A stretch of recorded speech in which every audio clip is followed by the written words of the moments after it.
America, and beginning to all the people joining from Europe.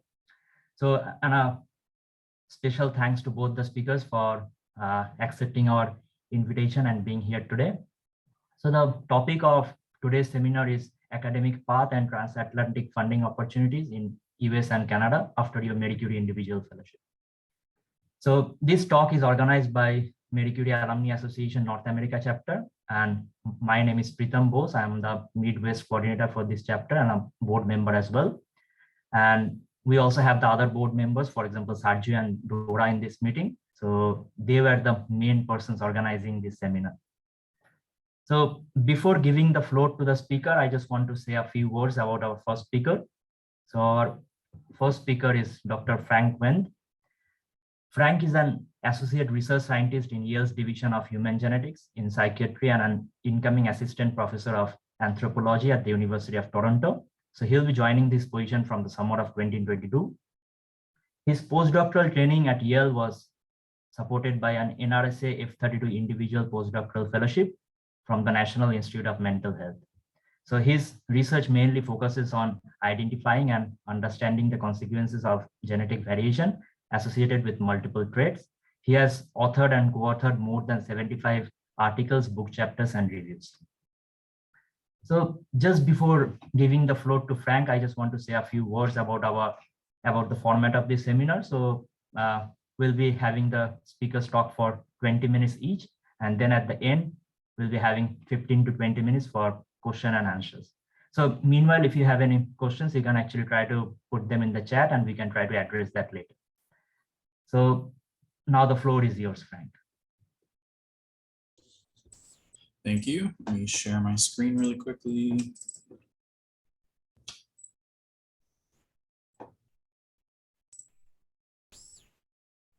All right, so everybody should be seeing the correct view, hopefully. Dora is nodding her head, so that's great. Okay, so thank you for the introduction. My name is Frank Wendt. I'll be talking today about my academic path, which is really just one of many representations of what this process looks like in the United States. And we'll also touch on some of the funding opportunities that are available primarily for individuals who are not US citizens, so that hopefully more people can start applying for these opportunities when they come to the US.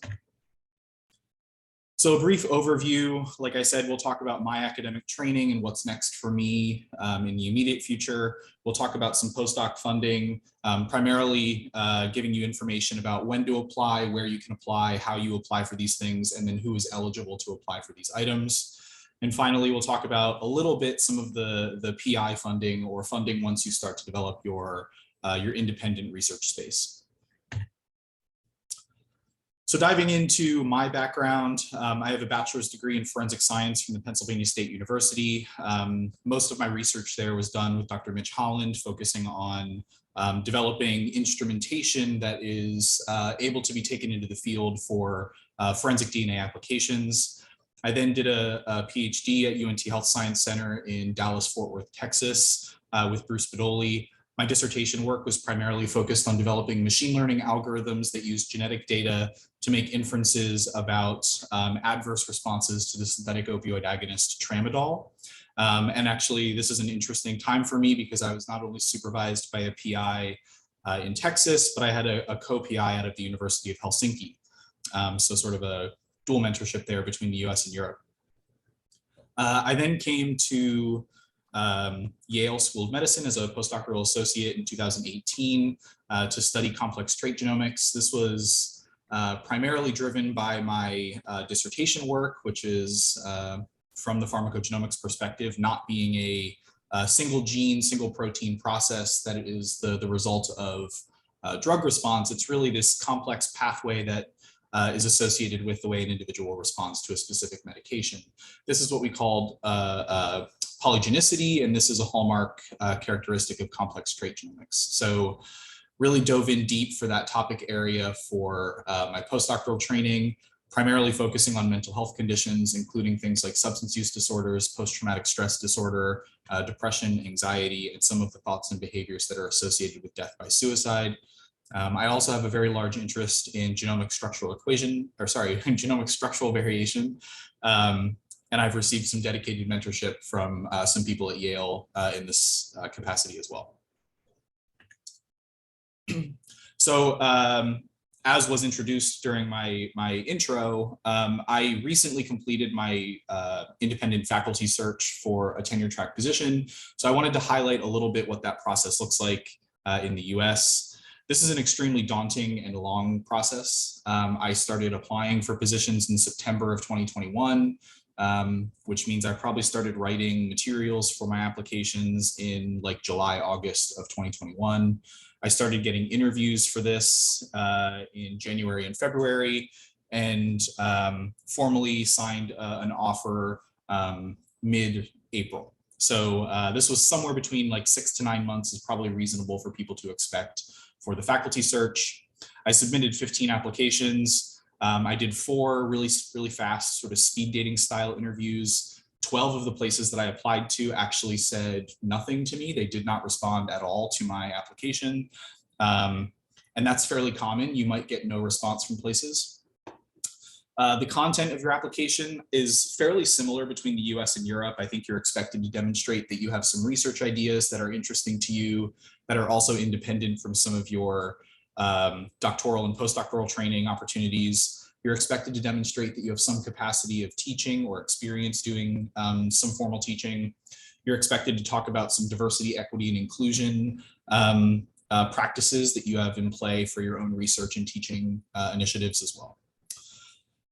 Campus interviews. For my case, although this is sometimes a little bit different depending on where you're interviewing, COVID made things a little bit harder. There was a lot more shifting to things over Zoom rather than a traditional in-person sort of chalk talk style opportunity. So I did a 1-hour job talk. This was designed to introduce myself, but also introduce some of the research that I have completed in the past and where I see my research going in the future. I then had to give one 1-hour mock lecture. This was on a topic of my choice. And I had to design this lecture to be appropriate for senior undergraduates and sort of early career graduate students. And then it's usually at least a day, more likely than not, it's 2 days of meetings with students and other faculty and some administrators and the dean and all that kind of stuff. Once you receive an offer, you spend about 2 months. This might be a little bit on the long side, but about 2 months of negotiation where you can start asking questions and hopefully wiggling the job offer in the favorable direction for you to increase your salary, to get more lab space, increase finances that might be coming to the lab for other reasons. You can negotiate a cross appointment with some other departments on campus. You can work in some hiring of postdocs and other staff, relocation costs, etc. I do want to point out that not all assistant professorship applications are treated equally. So there was at least one position that I did not end up applying for that required that I come in with K-99 funding. We'll talk about what that looks like in a couple of slides. But I did not apply for this position because I did not have that level of funding. So this was something that positions can do, even though this is an extremely competitive award that not many people actually receive. So my lab will be focusing on 2 areas. First, I'll be continuing my mental health research in the areas of post-traumatic stress disorder, depression, anxiety, and suicidal ideation and related behaviors.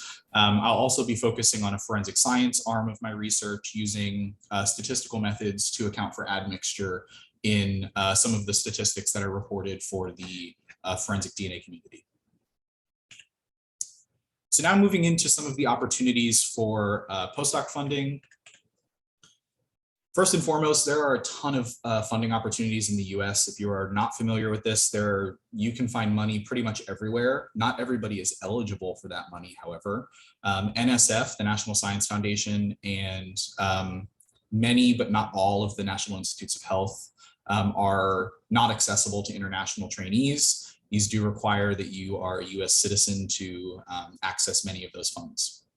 What we'll focus on for the next couple of slides is the postdoctoral mechanisms through the National Institutes of Health.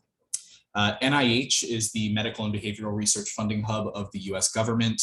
There are many funding mechanisms within the NIH. There are also many institutes within the NIH.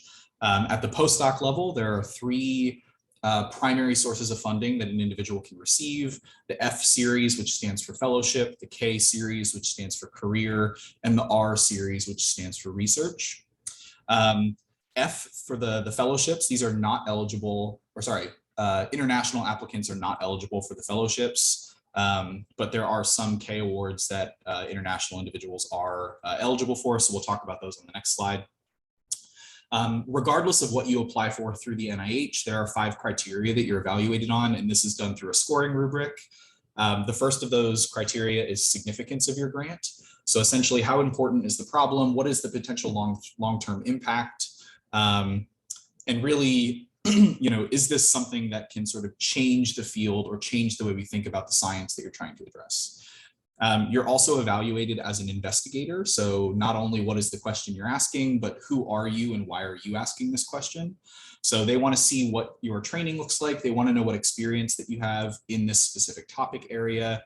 And importantly, because many of these grants are built off of a collaborative team of investigators with various experiences and expertise, they want to make sure that you're very clearly outlining the ways in which those individuals on the project team are integrating and sharing experience so that the project becomes as fruitful as possible.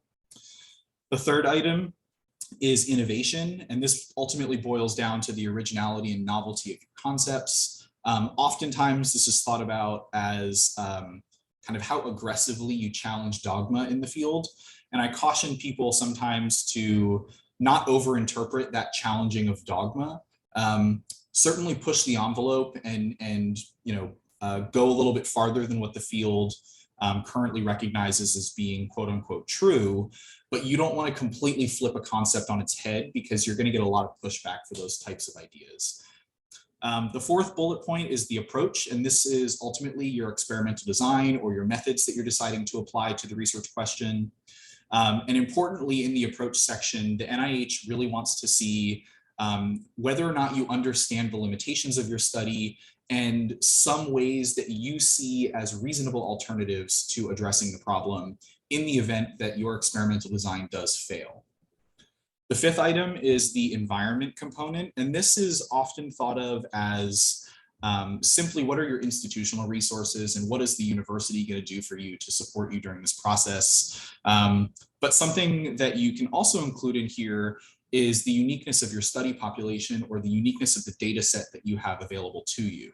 So for example, in human genetics, there is a very long history of excluding individuals from genetic studies who do not have a predominantly European ancestry. So for example, African-American individuals are historically excluded from genetic studies. So if you happen to have a really unique cohort of individuals that has a really great phenotype for studying your trait of interest, then this is something you'd want to talk about in the environment section about why your access to this is so unique and so exciting. Your grants are always scored on a 9-point scale. A little bit counterintuitively, the lower the number of your score, the better your rating. So 1s are considered exceptional, whereas 9s are considered a relatively poor score on your grant. The K99 R00 mechanism is perhaps the most popular, albeit the most competitive K award.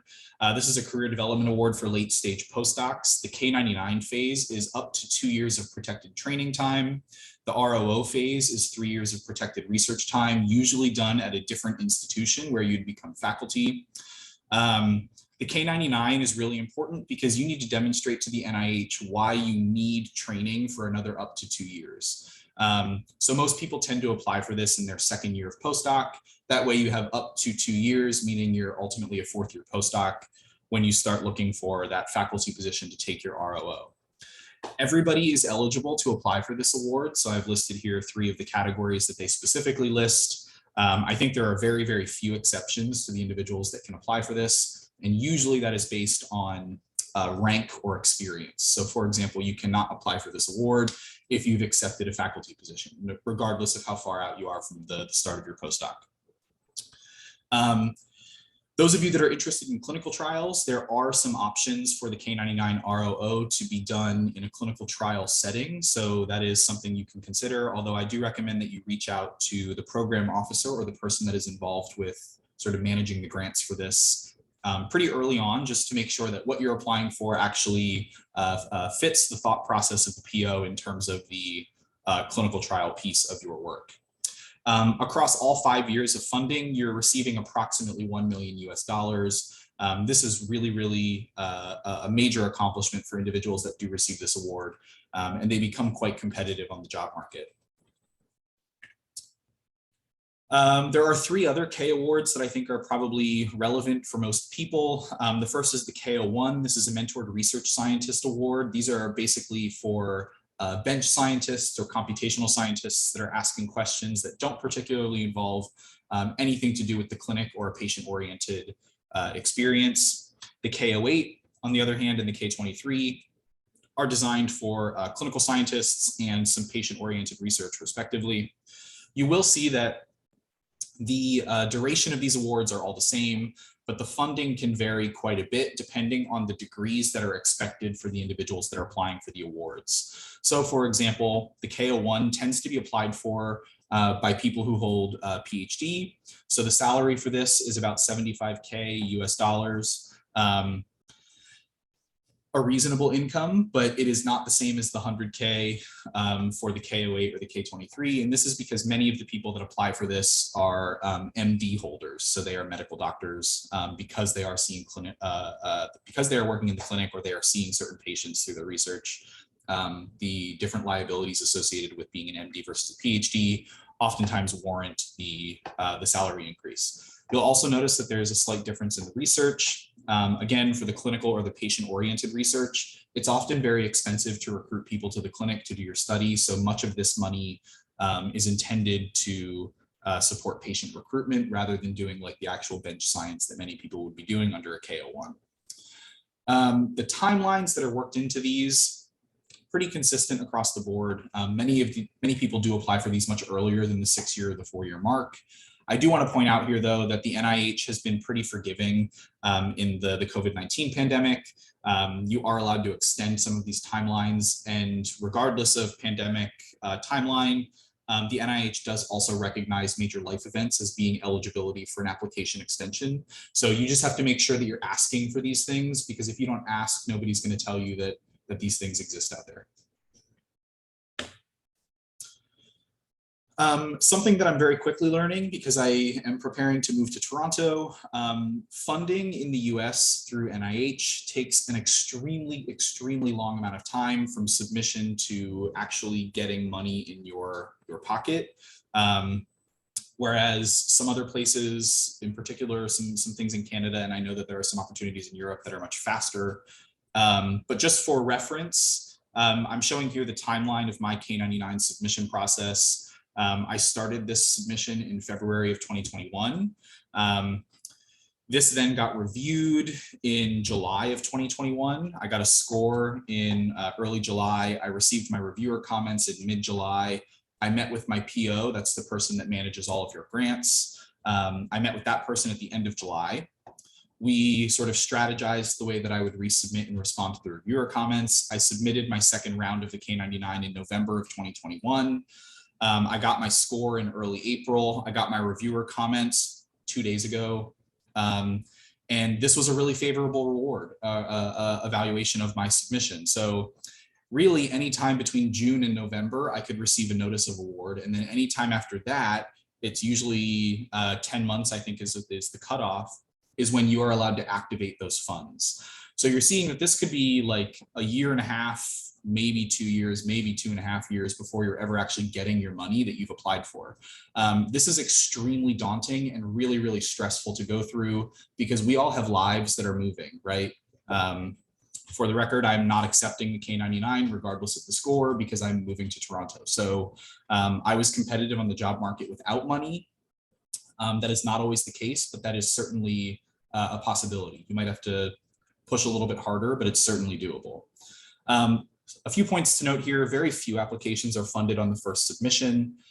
Many of the applications that are submitted are what we call not discussed. So you will not receive a score for your application, but you will receive all of the reviewer comments. And these comments can be really, really helpful for you to prepare a resubmission. Some of the NIH institutes provide a percentile associated with your score so that you can get a sense for where you were in the range of everybody else who submitted in that cycle. Some institutes do not, and that's kind of completely up to them. Some institutes also provide hard funding lines below which your grants are funded. Again, some institutes do not do this at all. So I wanted to touch briefly on private foundations. There are many of these in the United States. Typically, they are focused on either a single disorder or a single trait or a very small isolated set of disorders or traits. Most of them operate off a very similar scoring system to the NIH, and they may oftentimes provide more funding than the NIH mechanisms. Funding can also be faster, and what I mean by that is that there's a shorter time between submission to actually receiving your money. Some advice for this though, the NIH always gives you feedback, and many of these private foundations do not give you any reviewer comments. So my recommendation is to prioritize applying for funding mechanisms through private foundations that do give you reviewer feedback. That way you know why you got the score that you got. There's really nothing worse than like not getting a grant and not understanding why you didn't get the grant because they didn't give you feedback. Some examples of private foundations that our group at Yale has applied for, the Alzheimer's Association, Simons Foundation, Autism Research Initiative, some others. These are obviously mental health focused, but there are private foundations out there for everything you can imagine. So I actually highly recommend Twitter for finding some of these. There's a lot of really good like accumulated information on Twitter that people can access for these types of grant mechanisms. So very briefly, we're going to talk about the PI funding in the US, and we're primarily focusing on the R series grants. These work very similar to the K series that we talked about.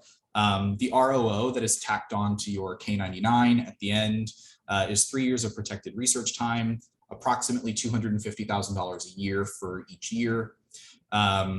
This is often thought of as a convenient way for you to buy yourself out of teaching expectations at your institution. There are a couple of other R mechanisms that are quite competitive, but they vary they vary on the amount of money that you receive. There's often much more research and salary support than a fellowship, and these are quite competitive.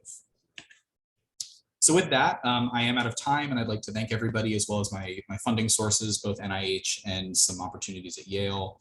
And I think we're holding questions. Well, I think we can take questions, but I think we're also having the roundtable at the end, so you can hold your questions if you'd prefer. Yes, Frank. So thanks a lot for this wonderful talk. Like this was really interesting, and I came to know a lot of things. So let's have the questions at the end of the seminar so that we can have more time for the questions. So now let me try to introduce Dr. Christos Boutopoulos. So Christos is an associate professor in the Department of Ophthalmology and Biomedical Engineering at the University of Montreal. He got his PhD in applied physics in the year 2011 and MSc in nanotechnology in the year 2008 from Athens Polytechnic University in Greece. He completed his postdoctoral training in biophotonics in the year 2016 at Polytechnic de Montreal and University of St. Andrews in UK. He got his Marie Curie fellowship for his postdoctoral training. His lab develops laser-enabled technologies for drug delivery and eye surgery guidance. He has authored and co-authored more than 35 papers and filed 3 patent applications. So the floor is yours, Christos. You need to turn on your mic, Christos. Yes. Okay, great. So thanks for the kind introduction. So it's really great to reconnect with the Marie Curie community and present to you today about the academic path and funding opportunities in Canada. So from my point of view, so I'm Christos Boutopoulos. As already introduced, I'm an associate professor at UDM, University of Montreal. So a bit about my career path. So I was trained in Greece, so in Athens Polytechnic, in applied physics, basically in applied physics, working with lasers for around 6 years in Athens. So then I moved in Canada for my postdoc. So I continued my training in femtosecond lasers at Montreal Polytechnique. So I was a FRQNT fellow at that time. So I will explain later on what is that. So I stayed for a year and a half, and then I applied for an IOF. So this is the International Outgoing Fellowship from Marie Curie, from the Marie Curie Actions. And I moved to the University of St. Andrews. So that's a virtual, I would say, trip in here, because I stayed for the outgoing phase in Montreal for 2 years. And then I went for the last year at the University of St. Andrews in Scotland, where I worked with in the group of Professor Delakia. And then I came back in 2016, where I started my lab at the University of Montreal. So we'll just try to find a pointer. Anyways, it looks like I cannot make it. Anyways, I will continue. Okay, so what we do, we basically work with lasers, but now in the health field. So we work on image-guided eye surgery, bioprinting, and laser-assisted drug delivery. So those are all applications in the biomedical field where we use lasers. So they're entirely different fields, and there's no clear reason for that, besides the fact that there are things that I have been doing in my different training stages, I would say, and the common thing is that we use lasers. So here is how it feels. It's multitasking, definitely, beyond the usual multitasking that we do as a PI. This is like a project multitasking. It's definitely not productive, but I'm not sure why we still do it, but we enjoy it. So I will start with striking differences for a European Union trained researcher compared to when you compare Canada and Europe. So the basic difference that I can feel is like that your research career is more, I would say, PI or universities or city center. I don't feel that people collaborate enough when thinking about all those large-scale collaborative projects in Europe, where you have like 10 partners from 5 different countries. And you have all those project meetings across Europe. So you go in, you visit labs, and you build relationships and research relationships that last for years. So and you have, of course, this extended training networks in Europe, like the Marie Curie Actions, where again you build relationships that they last for years. So that's a thing that I feel does not exist in Canada at that extent. Okay, and then you have this hierarchy issue. That is absent in Canada, I feel, while in Europe is present, at least for some countries that I have personal experience, like Sweden, Germany, I would say Greece. So I will continue with this independence expectations aspect for new PIs. This is how it looks like in Canada. You're really expected to be independent from year one. Whatever relationship you will have with your postdoc advisor would be criticized when you apply for grants. So that's something that you have to think at some point. When you progress during your postdoc, what will be your independent research line, and how that will be different from what your PhD advisor does, especially if your postdoc advisor does, especially if you're thinking to continue in the same city. Okay. So key funding agencies in Canada. So we have 2 parallel lines, I would call them. One is the provincial, Quebec in my case. So I'm quite familiar with the Quebec system.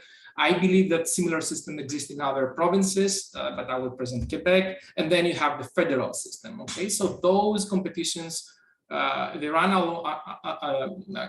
during the year, usually in parallel. Okay, and they are similar. So you have 3 major funding agencies for the provincial and federal system. So for Quebec, we have FRQNT, which is Nature and Technologies and Engineering. So Health, which is FRQS, Social and Human Sciences, FRQSC. For the federal system, the equivalent is NSERC for the natural science and engineering research, and Canadian Institute of Health Research, CIHR, and SSHRC. Okay, so there are different eligibility criteria. So those agencies, they provide scholarships and grants for all levels. Okay, starting from summer students up to postdoc and then PI careers. Okay, you have different. So I will focus on at the postdoc level. So we have different eligibility criteria. Most of them provide opportunities for international postdocs. Okay, so I have in here, green ticks to FRQNT, FRQS. Those are competitions that I'm certain they accept international postdocs, and CIHR. Okay, so I'm not really familiar with the social and human sciences field. And NSERC does not accept international postdoc applications. Okay, so here's the website. So if you go scholarship and grants, you will find out the different opportunities. So the success ratio for the FRQS, so those are postdoctoral fellowships offered to people that to scientists that do research in the health system. So the success ratio is about 35, and those fellowships are good for 3 years, and it's around 40K per year. So the timeline. So opening is fall and early summer. Okay, the opening of the competition. For some of those, there might be a pre-selection step. So that's the case. If that's the case, then the opening is late fall. Okay, so you'll have to go through a pre-selection from the university. And then the applications, they come in fall, okay, and results late spring. So similar to what Frank presented in the US system. So that's a long process, okay? So you have to contact the lab of interest until, at least 12 months ahead if you're interested to work with them and submit an application, okay? So now is the time if you wanna start at some point in spring 2023, okay? So similar for the federal system, again, CIHR, which is the funding agent that funds projects in the health sector. So those postdoctoral fellowships are more competitive. They are open to international candidates as well, and the timeline is similar. Okay, so you start, you applied in spring, and you get the results next. You apply, in fall, and you get the results next spring. Okay, so you have another type of fellowships for postdocs. So I would call them prestigious or PI transition fellowships and grants. So one of them is bunting, postdoctoral fellowship. You see it requires some sort of commitment from the university to support your career, but it's not really a promise of a PI position, okay? And of course, the salary is much higher. So you see some faces in here. I recognize a few of them, and I know that they are now PIs in the Montreal area. So those, I would probably compare them with the Marie Curie actions in Europe. So the success ratio should be somewhere similar to around 10 or 12%. Okay, so you then have these funding agencies that they are private and thematic. So for instance, the Cancer Research Society provides grants for career transition for postdocs. Okay, so that's funding that is to initiate your lab. I'm not certain if you have to have a promise of a PI or an offer for a PI position or not, or is just that help you to find a PI position. But there are those opportunities as well. So I would suggest that you actually search according to your research theme. Okay, similar in here, another example. from the Health Vision Network in Quebec, where they provide grants for early career investigators. So to sum this up about postdoc fellowships, key points. So there are many governmental and private funding opportunities for postdocs research. What I write in here is that I feel that the Canadian system is obsessed with awards, scholarships, fellowships at all levels of education compared to my experience in Europe. So sometimes now I'm the president in a committee of scholarships here at our institutions. At our institution, we have to change the rules because students that they come from Europe or Middle East or Asia, and they don't have the same system. When we compare them with Canadians, they are always, score lower. So we create a new stream for them, so we don't disfavor their applications. I close the parenthesis here. So you have to conduct the lab early enough, 1 year in advance. And then you have all those thematic private funding agencies that they are less visible, sometimes less competitive. So you have to search for them, okay, depending on what is your research interest. A few notes about immigration and taxation. So immigrating in Canada is quite easy. So I strongly advise that you start as soon as possible. Don't wait until your decision that you stay in Canada is firm. Okay, not this one will never happen. So start, after a year, you're probably eligible. Start the paperwork. It will take probably a while to collect the papers you need. So it will take one month of investment as a side project, as I write in here, and 1,000 to 2,000 of expenses. You don't need a lawyer. There are super clear instructions online. You spend some time and you understand everything. So the processing time is 1 to 2 years. And as I write in here, things might have changed a bit since 2016 that I did the process, but you are usually eligible after 1 year of being in Canada with a work permit. So why to do that? Because your life will be much easier in many aspects. First, you'll be able to cross, borders easily. You don't have to renew your work permit.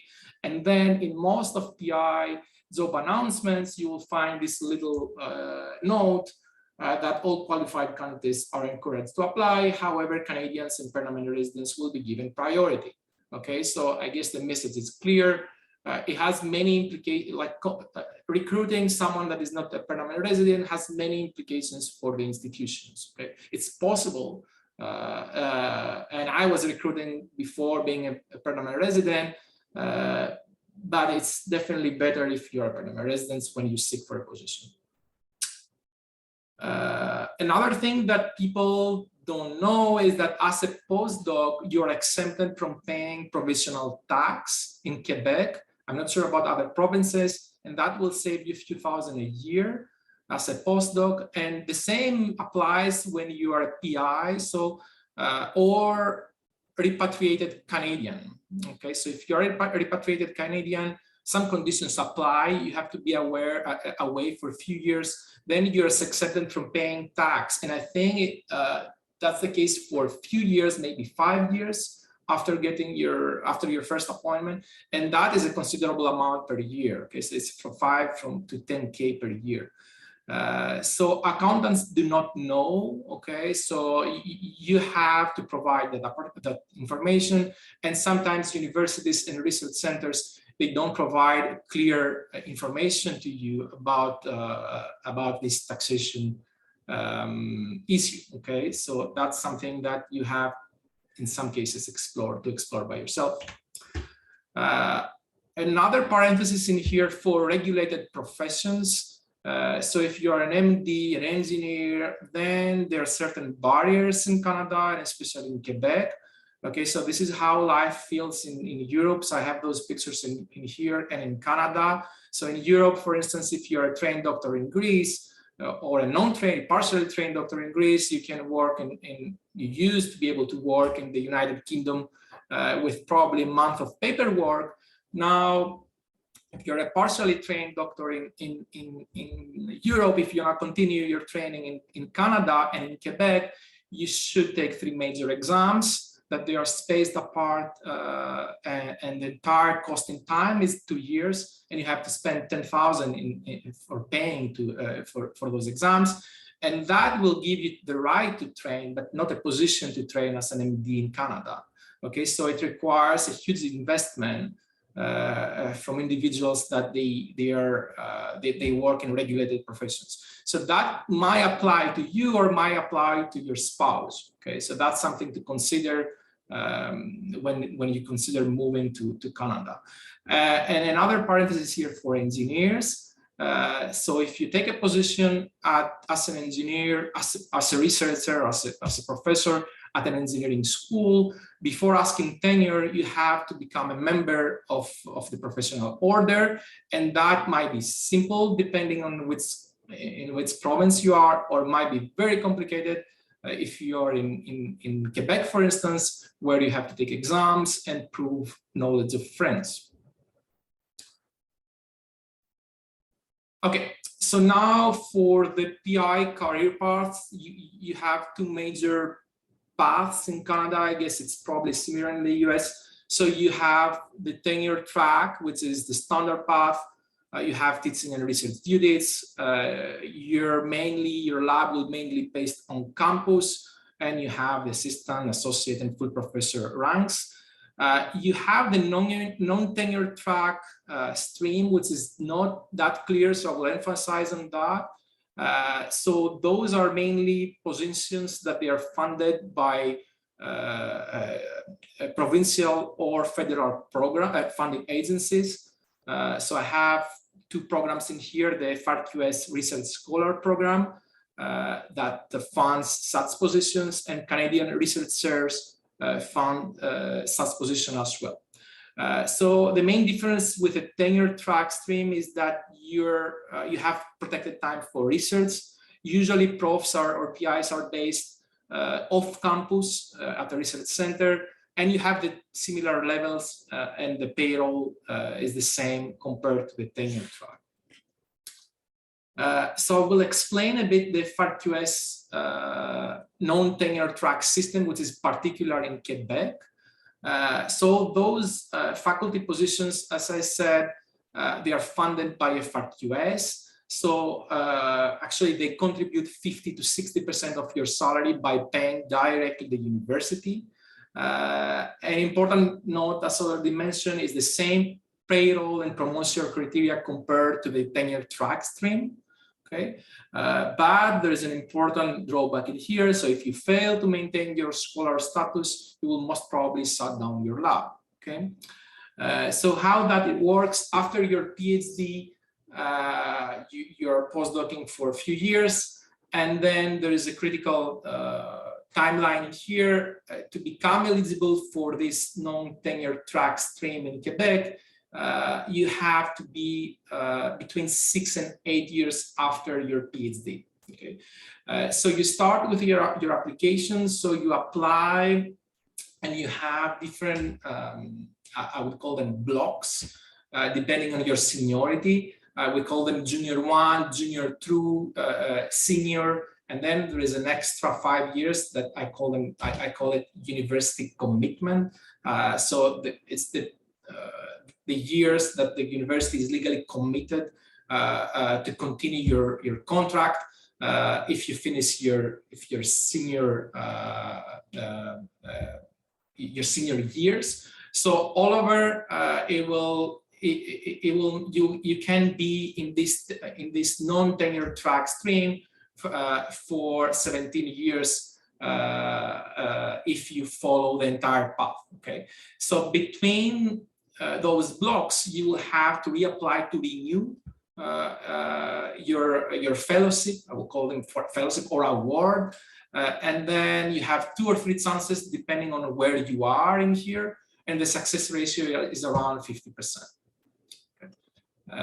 So it's a quite stressful career path.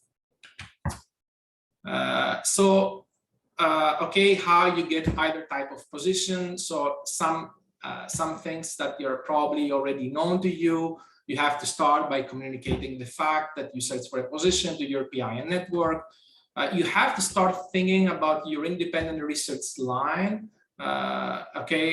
There's a key message here: seek involvement in grant writing, because that will help you picture where you want to go with your independent research lab. Discuss with your mentors, of course. Be ready to adapt to the needs of the department when you do your applications. Network and visibility are important. Conferences as postdoc are important. Discuss with your PI. I'm thinking to participate. What do you think? Propose conferences. Be open in the conferences that you're close to the end of your postdoc and you search for a position. So some aspects that we consider, or I've seen people considering when they examine candidacies. So they are in a random order. Okay, some of them people put more emphasis. I will just give them in here, as I said, in random order. Probably the fit of your research program, I won't tell it's a random order. It's probably the first thing that people will look at. Of course, quality and quantity of your lead author publications. There's a hidden message in here. Stay focused. Okay, it's good that you have side projects, but at your postdoc level, you really have to produce lead author publications. We look for PhD and postdoc performance consistency, how you perform across different labs. International experience is important. Quality of the labs that train you, soft skills, that's the time where you come to meet the people. And then there's a particular thing for people that they will go through the non-tenure track streamline. We look for your potential to survive this quite stressful path, okay? And that is how successful you have been in the past in getting scholarships.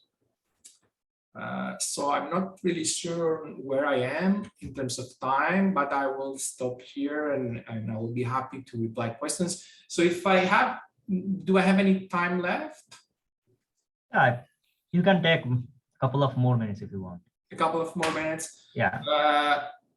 Okay, yeah, it's probably, I will repeat the same here in terms of the key funding agencies as PI. So you will be looking at a similar system. So you have two parallel systems, the federal and provincial.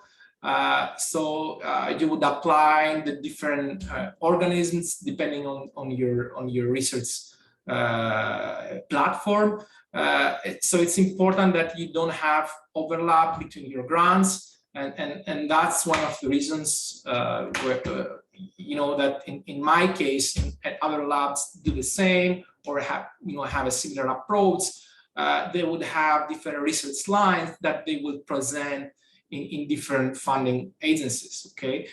So for instance, in my case, my bioprinting research team, which is basically engineering, will go in insert and does not overlap with my CRHR research team, which is basically surgical innovation and involves work with animals and collaborations with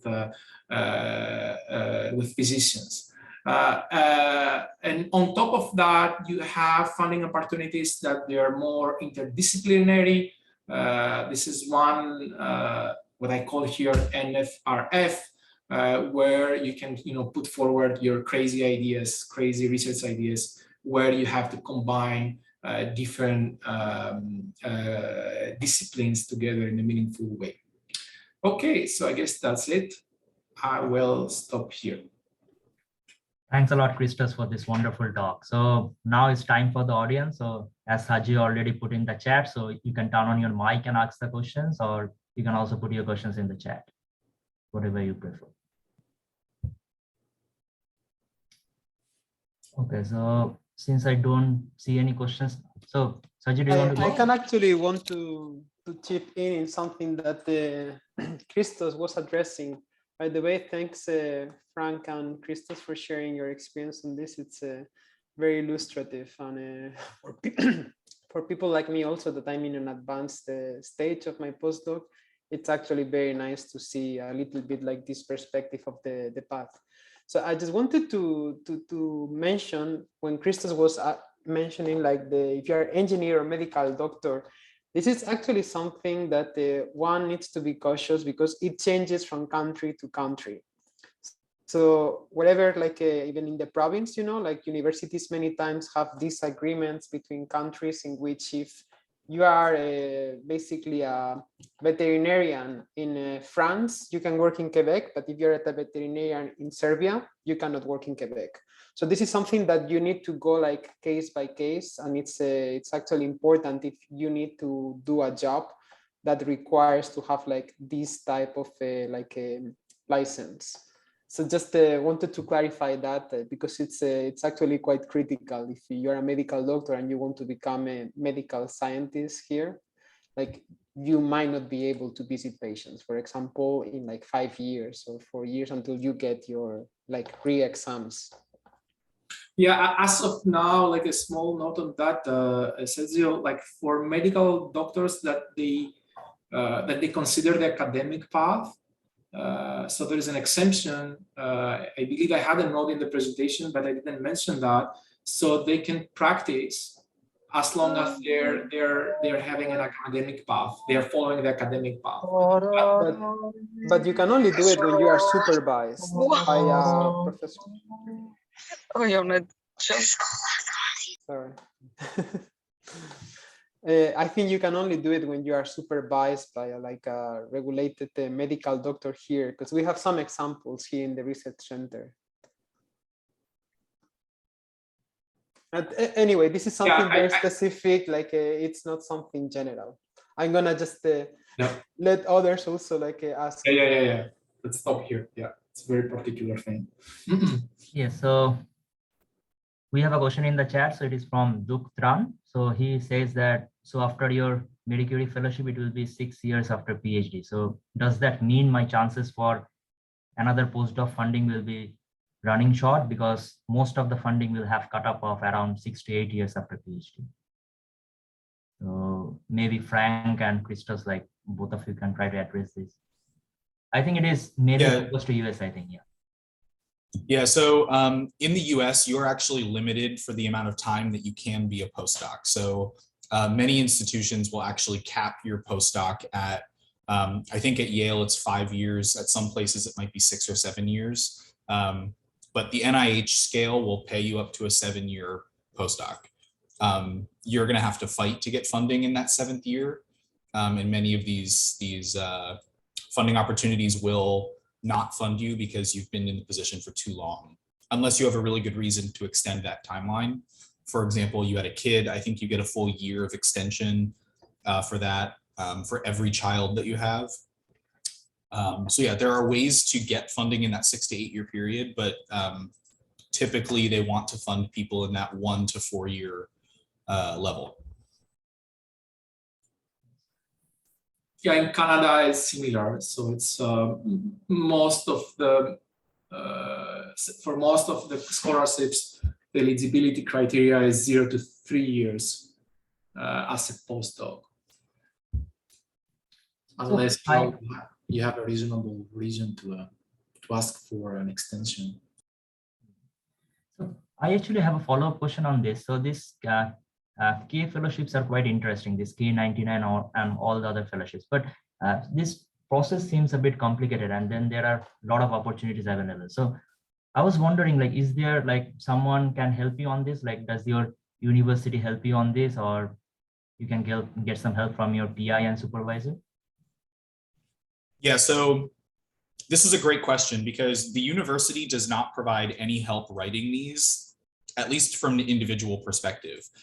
You can find plenty of seminars at your university. Most of them offer like a grant writing workshop that can focus on postdoc funding or even like early career faculty funding. So I definitely recommend attending those. Also, all of the funded grants for whatever level that you are applying for are, you can't read the grant online, but you can see who was funded and the title of their grant. So if you find somebody that got a K99, my recommendation is to email them and ask if they would share their document with you. Email 15 people that do similar work to you. I recommend not emailing people who are maybe 1 year ahead of you. Maybe look a little bit further than that.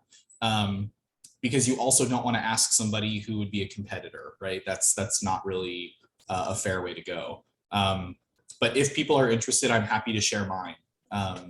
Mine was very successfully reviewed. Obviously, I can't take money, but I'm happy to share that or help people in whatever way possible. Yes, thanks a lot, Frank.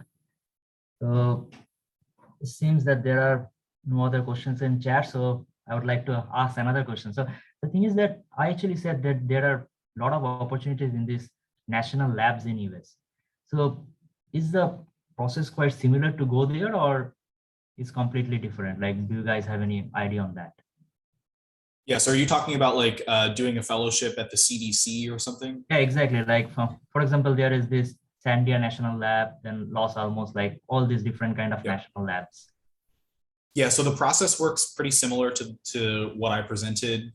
There is another, I think they are technically a funding body, but it's called ORISE, the Oak Ridge National Research Institute, I think is what it is. They tend to fund a lot of the government science. So if you're going to do a postdoc at the CDC, you can get money through ORISE. If you're going to do postdocs through like the FDA, the Food and Drug Administration, you can get money through ORISE to do those things. The applications look very similar, but you oftentimes have to have a laboratory identified that is willing to write the application with you.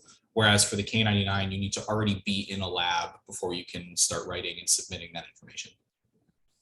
Yeah.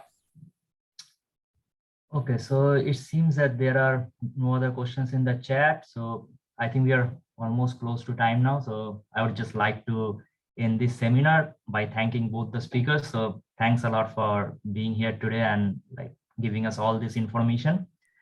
So before ending the seminar, I just want to say a few words about our chapter. So our chapter is organizing a lot of seminars and events in the upcoming days. So please feel free to have a look at our LinkedIn and Facebook page to see more events. So thanks a lot, everyone, for attending this seminar today.